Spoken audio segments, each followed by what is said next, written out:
নমস্কার। আজকে ডাক বাংলার টিম পৌঁছে গেছে আহমেদাবাদে। আমরা বসে আছি সাবরমতী নদীর তীরে, দর্পণা একাডেমি অফ ফাইন আর্টসে নটরানী থিয়েটারের মধ্যে। আর আমার সঙ্গে আছেন দুজন বিশ্ববিখ্যাত নৃত্যশিল্পী, মল্লিকা সারাভাই আর ওনার ছেলে রেভান্তা Sarabhai.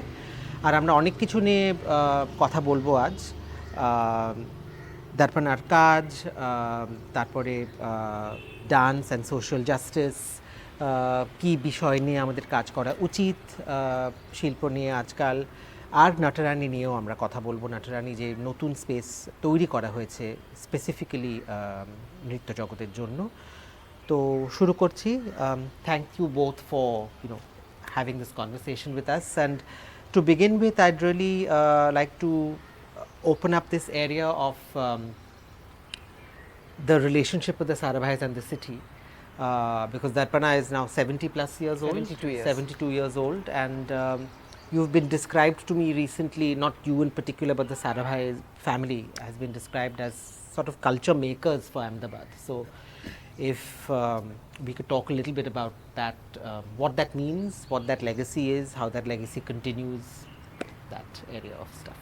You know, when Amma married and came here, she came from the heart of classicism, Chennai, and then from Rabindranath's Shantiniketan, both of which had dance and music as the warp and weft of life.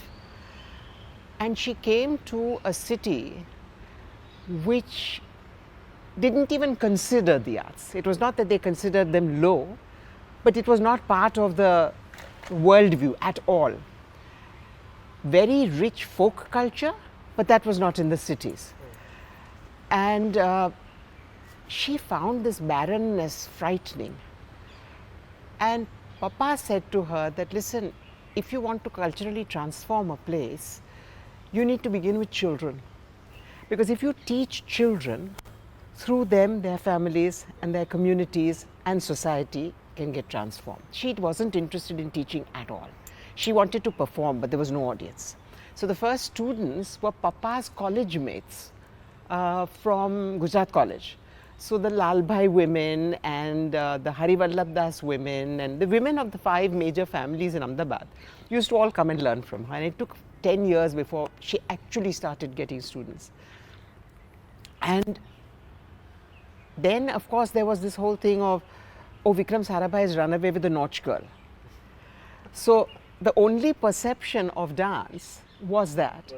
And my grandfather, being a very esteemed mill owner and entrepreneur and so on, would go to every single performance of Amma's. You know, she would dance wherever she was asked. Somebody would say, come and dance in our house. Somebody would say, you know, we are having 10 friends, come and dance. And just to popularize it, she would do. And Dadaji would go and sit at these performances to tell the city that his approval was behind this, and this was not something cheap. It was a validation, it was something spiritual, it was something higher. And Amma sort of ended up, she missed films. So she ended up starting the first film society. Nobody understood Kathakali at all, and they all laughed at it. So she started something called Kathakali Darshan, where people could become members for 2 rupees and get 3 performances a month of Kathakali. And she had the full Kathakali. And you know, so things like that. Everything she missed, Papa said, start it. So she started it. So in many senses, even when Kumudini Lakhya came 10 years after Amma, also as a married bride, Amma had laid the place and was welcoming of Kumiben. And Kumiben often speaks about this, of how there was already an awareness, an openness. And Amma was delighted to have another dancer to fight her battles with her. So I think in many senses, most of the people who today are culture makers have their feet in Darpana. So if you wanted, you know, in today's terms, you talk of incubators, business incubators. I think Darpana has been an arts incubator for this city. And how does that sort of, because it's, as you said, it's 72 years now. So that was 70 years ago. 80 years ago was a different city altogether, and of course at that point Ahmedabad wasn't also so much even on the Indian national scene, but now, for better or for worse, it is. How do you continue that reputation or that legacy, because that keeps changing? The definition of making culture for a city will keep changing. You know, Vikram, you as an artist know that starting out in this country is very, very difficult. To get your first stage appearance, to get somebody to produce your first performance. So over the years, in the 70s, when Amma felt, and Kailash Pandya, who ran the theatre department here, felt that not enough writing was being done for theatre in Gujarati, they gave an open call to anybody who wrote a new play in Gujarati, saying Darpana will produce it. Then it has to stand on its own feet, but we will produce it. And all the major playwrights have come out of that, including people like Madurai, who went on to win national awards, and you name it, they have all come from this workshop. Then Darpana felt that the folk form of Bhavai was dying. So they teamed up with the Gujarat government to start a 10-year Bhavai project where we archived all the Bhavai performers. We started with the government a school in Kappadwanj giving stipends to young people who wanted to learn Bhavai. We opened it up to non-Bhavai families and so on. The Natrani is now 28 years old. And what we have tried to do in Natrani is keep that same tradition. We give it at practically no rent to young artists. We did something called the Third Bell, where we produced anybody's play, any new director, any new playwright. We would produce it under Third Bell, give them all the facilities for free, and share revenues. So we have continued presenting. We have festivals. We had a festival called Celebrating the World of Dance, which presented 21 young, about to become stars if they got the opportunity, from all 8 styles. And we would go to the main gurus and say, if you had to pick one Shishya who you thought has the possibility of becoming the so-and-so of tomorrow, then we would like to present them. Revanta has participated in it. There are a lot of dancers, and they have talked about the kind of networks that you have been able to have because of the many years that you did. Amma and Darpana not only played this role of kind of beginning or kind of giving birth to a cultural scene, but there was also this sense of educating and cultivating interest in the arts and developing a taste for it and so on. And I think that has continued over the years. And specifically with this festival that you're talking about, I think what it did was twofold. For young artists, it was a great opportunity to, for so many young artists to come together within the period of a week and to share a stage with one's peers, but often with peers that one doesn't necessarily meet or come face to face. You see program notes and you say, oh, okay, this person performed at so and so festival last year and so on. But to have that level of interaction, and I think for the first many years the festival was completely free. Completely. And what it did was it kind of opened up very good classical dance to a completely new audience who was curious, but perhaps not clued in enough to say, okay, I'm going to buy even a 200 rupee ticket to go and watch an evening of pure classical dance. And I think over the years it really cultivated a young audience for classical dance to the extent that I think a lot of them then got interested in even learning or sending perhaps their kids and so on. So it created kind of this new bubbling, exciting ecosystem around classical dance in Ahmedabad, at least in that sense, through the audience development. But also great and interest amongst young dancers. We used to get like 500 applications. Yeah, for 21 spots. For 21 spots. So it just shows that there was a vacuum actually, and which the space was filling. I remember sitting watching every single video before choosing, if they hadn't come recommended by a guru. And for me, it was very exciting being able to present a surgeon who does Bharatanatyam from Kolkata to somebody who was 4th generation dancer in Satriya. And Ahmedabad audiences got to understand the styles. You know, there is this Bollywoodization of an understanding of styles. And because we would be presenting so many different styles, Mohiniyattam, I mean, how many people see Mohiniyattam or Kathakali in Ahmedabad? And Kathakali meaning real Kathakali Veshas. So I think it created that space, and it created, as Revanta said, an audience, a younger audience, an audience that was very excited to see people like them on stage. In Calcutta, of course, we haven't had this problem of having to create. Oh, you have been so fortunate. We have been very fortunate, but you know, one starts lying on the laurels and then losing it as well. Because what you're saying about the festival being free for the first few years, and then to convert an audience who's used to coming without paying anything, to convert them into a paying audience is a challenge. It's a huge challenge. A huge challenge. And how does that is there getting an anything you can share audience to about that? pay in most cities in India is a challenge. Is a challenge. And for dance. Especially for dance. But I think in many senses, Delhi has ruined it for everybody, because the embassies and the cultural attaches give so much as freebies that people just assume that they should go for free. And I have often had to tell audiences, to tell artists that we have produced here, that listen, there might be only 5 people in the audience, but there are 5 people who have paid. Yeah. Because I think art needs to be paid for. No, completely. So. For some reason in Calcutta, people still pay for theatre, but they are wondering why they should pay for dance. And so there's that huge struggle.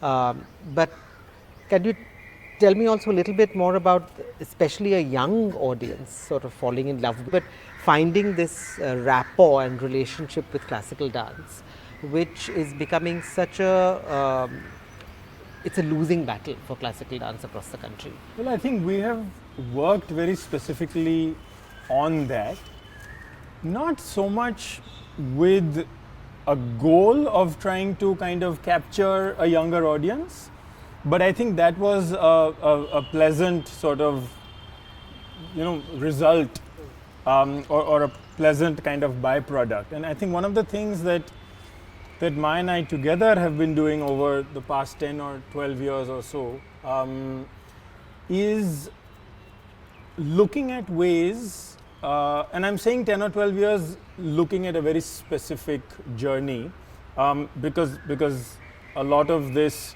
started, of course, in the late 40s and 50s with Amma's own work of using the classical arts but dealing with contemporary issues, and therefore kind of using, you know, a several 100-year-old art form, but to sort of talk about things that were relevant to the times that she was living in. But we started a kind of a very specific kind of experiment in sort of 2010, when I was a master's student in London, and I had sort of gone away to study, but I wanted to continue practicing Bharatanatyam and to continue performing. And I kind of arrived at this place where I was like, okay, I want to continue performing Bharatanatyam, but I also want for the local audiences there, the sort of British audiences, to not feel like they are watching something Archaic. that is exotic or archaic, or that is kind of in a time capsule, you know, like you would see something in a museum. And we started working on, at that time, solo pieces for me that stayed 100% true to the classical Margam format, and so using the formats of Padams and Varnams and so on, which exist in the Bharatanatyam and in several other classical styles, but sort of injecting them with completely new stories and themes that had to do with a kind of a 21st century world, and you know, with topics that we felt were either important to talk about, or things that were relevant to our lives today. And we started writing, composing. Basically, new I got an tracks. email from him saying, here I am sitting in London, and how does it matter what Shiva did at Brihadishwara? True. How does it matter? Indeed. I mean, the first question was, how does it really matter to me? Like, you know, I've grown up hearing these stories and watching these stories come to life in dance, and they are fascinating to watch. I think perhaps as a kid they were fascinating because they were like superhero stories, right? But at some point there was this question of, okay, how many times am I going to tell the story of Shiva or Rama or Krishna and still feel like there is something new and fresh and engaging to myself, but then also to a younger, modern Western audience. And that is where this So sort of I process started. I thought, and it was literally one evening I got the email, and the next morning I had written the first song. And I thought about it, and I said, there is no ban on lyric writing for Bharatanatyam. Why have we stopped at the 100-year mark? Why is no new music being written for Bharatanatyam? So I sat and wrote his first padam, which he has done, but which is to Krishna, but it's about a long distance relationship. And it's about a man longing for a girl who is always busy and out at work. And from there started this journey where I have subsequently written a padam for myself about same-sex love and honor killings, and if a relationship between Radha and Krishna is okay, then why are we called cougars? You know, and if Krishna, if love, in a hate-filled world, how can love ever be wrong? And then for us together, I wrote Varnam. I write in English, and then we have this friend in Cincinnati called Kanikeshwar, who is a computer bot, but a Carnatic music musician, composer, Tamil poet, and so on. So I write in English, it goes to him, he translates it into Tamil in the form of Varnam or whatever. He either composes it and sends it back as music, or he sends me back the lyrics and my musicians sit and they compose it, and then we perform it with subtitles in English. So the original subtitles, or you retranslate it into No, So sometimes retranslated because the order of words in Tamil changes, and right? transliterated also, because a concept in English doesn't necessarily Doesn't translate translate into to a and vice concept versa, in Tamil. Yeah. But so essentially, over the last 10 years, we've developed an entire new repertoire of, in that sense, pure classical pieces that fit very much within the Margam, but that have everything to do with long distance relationships and global warming and same sex love and everything that matters today. And we have gone to very different audiences, sort of mature theatre audiences, colleges with Speak Mackay and so on. And I performed in Chennai at the Margari Festival, a piece where I'm literally at the end saying, Shiva, we're destroying the earth ourselves, perhaps we don't need you anymore. as a destroyer. And it's been a fantastic journey, seeing also the reactions of various kinds of audiences, of your kind of hardcore Tamil mamis in Mylapore to completely fresh audiences who haven't even seen traditional Bharatanatyam and who are watching this for the first time. We did this fantastic Speak Mackay tour in the Dehradun kind of that whole area. I did another Speak Mackay tour in Tripura with kids who have almost no exposure to classical dance. And now the Speak Mackay tours have quite changed, because now they're focusing a lot on workshops with, it's not just giving performances. It's not, It's yeah, lovely. it's more lovely. interactive. Yeah. And it's just great to see what generally has now become a thing, that okay, classical dance is dying out, to see audiences ranging from age 8 to 80 being fascinated, completely engrossed, and thrilled that they are watching. And they understand and they connect. Yeah, you see they that feel like it's something relevant to yeah, them. you see the expression change, and I have tried this in schools across the world.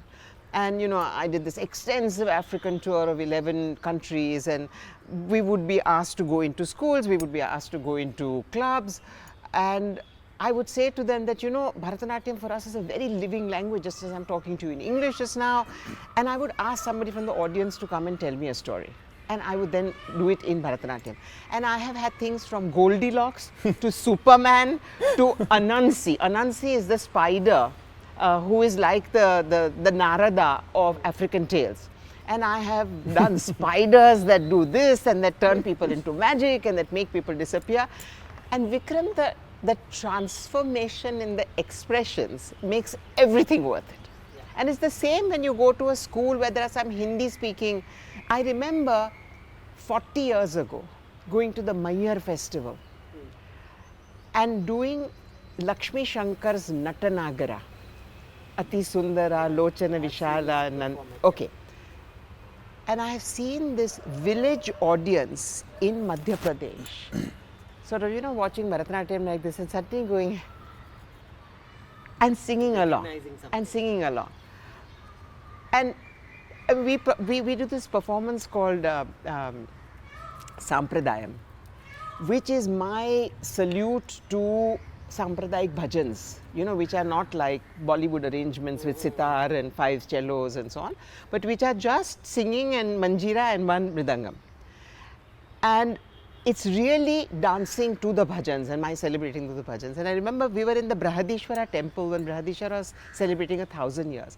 We had an audience of 5,000 people. Yeah. It was not a Bharatanatyam audience. But Vikram, I mean, I'm getting goosebumps. To have 2,000 or 3,000 people singing as you danced was quite extraordinary. Now that was it was a Tamil audience. But it was not a Bharatanatyam audience, it was a Bhaktas audience. Yeah, it was a temple-going crowd. It reminds me of when we went to Chidambaram, and of course, Chidambaram, Kathak, of course, no connection. You have Bharatanatyam, you could at least recognize the form, but we had taken Shiva Shakti. And this is when I was with Raniji. We were performing at the festival in the evening, but in the morning we went and performed when, I don't know what they call it, when the thing is opened. When the thing is opened. And it hadn't opened yet, so people were waiting around for it to open. And just in front, we did the whole, it's a 40-minute thing with 4 sections. And the rapt audience, because Ardhanarishwar you recognize, the description of Shiva you recognize, Shiva Tandav you recognize, Dashamahavidya, okay, you don't know it because it's more an East India concept, but because it's come after all that, you begin to recognize. And at the end of Dashamahavidya, it opened. Right. So the timing was so perfect and you're getting goosebumps. And to dance in a temple, I'm not religious by nature. And nor am I. But to dance but and something absolutely. And then to have that door opening and to have all those bhaktas with you who have in a sense connected you and your work to that image is a different experience altogether. And to bring it back here, when you're talking about the kind of work that you've been making because of what you felt in a foreign soil in a sense, and to sort of then figure out that, okay, sitting in Ahmedabad, the audience is in another way also foreign to classical dance. But that's why in 1951, Amma did an entire Kathakali Vesha to a Gujarati poet's Akhyan in 1951. You can imagine. Because otherwise, how do you create these connections? Because actually, we are not one country. We are I don't know how many countries stuffed into one. And it is these forms of storytelling that if you start connecting them is what is going to do the magic.